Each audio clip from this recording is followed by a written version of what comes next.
آیا او کسایی که در کوها زندگی کرده، چوپانی رمه کرده، یک باغ یک مردکه را اوش کرده و نگاه کرده، با یک نخوردن انگور ولی جور میشه. فلانی ولی است. چرا؟ ای باغ تاولش بود.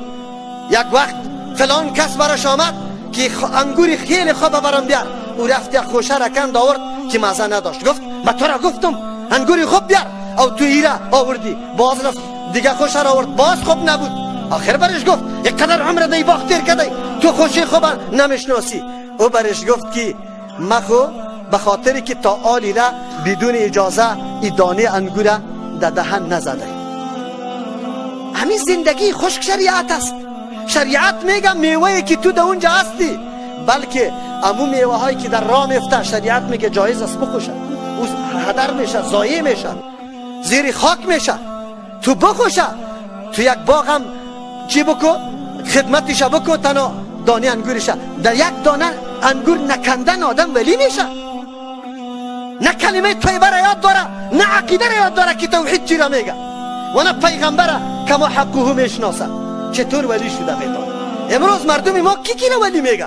کدام مردم ولی میگه؟ اما ولی را معرفی بکنه که ولی کدام کس است. آیا ولی کسی که دشمن کتاب الله و سنت رسول الله باشه ولی است که تو را از درس قرآن منع میکنه، از درس حدیث منع میکنه؟ ولی کی را میگه؟ خدا آقا معرفی میکنه. آقا تاریخی تا بکش. پیغمبر علیه السلام چقدر اولادش هست که افغانستان پر، ایران پر، پاکستان پر، تاجیکستان پر، عربستان خوب بگذار. او اولاد از طرفی بچه هیچ نداشتن و یک دخترش اولادش باقی مانده، فاطمه زهرا رضی الله عنها. ای چقدر اولاد است؟ اول تاریخی تا بکش. باز که تو یقینا به تاریخ ثابت شوی که تو آقا هستی. پیغمبر برای چی آمده بود؟ نشسته بود، تعویض نوشته میکرد، از مردم پول میگرفت، وقتش سعی میکرد، جندا را بند میکرد. فلان اتور ولیسته که جندا تابع شد.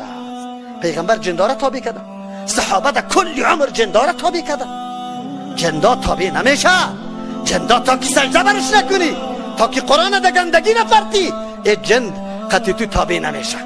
لیکن امروز مسلمان کجا میره؟ زندگیش با کیسته، راستی تا نبگوی. دختر هم میبینی جوان است در پیش جادوگر و این دوششته. بچه جوان است، حالا در پانتون کامیاب نمیشم، حالا وظیفه برم پیدا نمیشه، پیش جادوگرا رفته، کالایش پر است از تعویضا و تو ماناسته.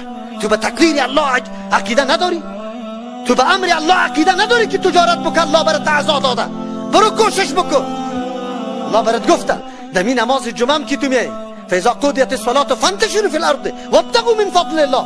قید قطش مونده الله که طلب کنی روزی الله را، ولی قطع تعویض فلانی این قطش مونده. تو کدام دین پابند هستی؟ کدام دین عقیده داری؟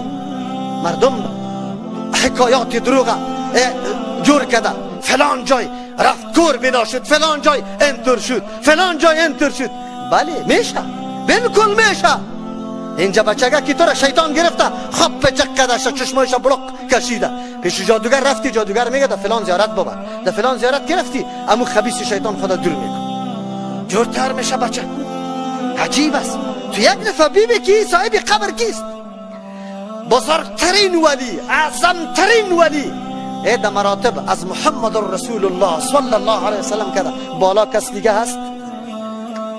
خود چرا در پیش قبر پیغمبر امی قدر عرب مریضای خدا نمیبرن؟ چرا در زمان صحابه یک واقعه را شما پیدا کنه که فلان صحابی بچهش مریض شده رفته در پیش قبر پیغمبر؟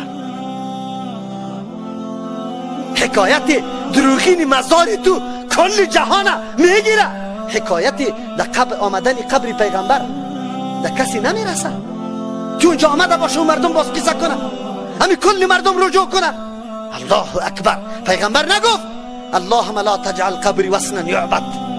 قبر مرا بود جور نکو که عبادتش کرده شود. امروز قبرها عبادتش میشه نه؟ سجده عبادت است، طواف عبادت است. بگوی عظمت قائل شدن، خوف و رجا داشتن، از او ترس داشتن و به او طمع داشتن، این عبادت است.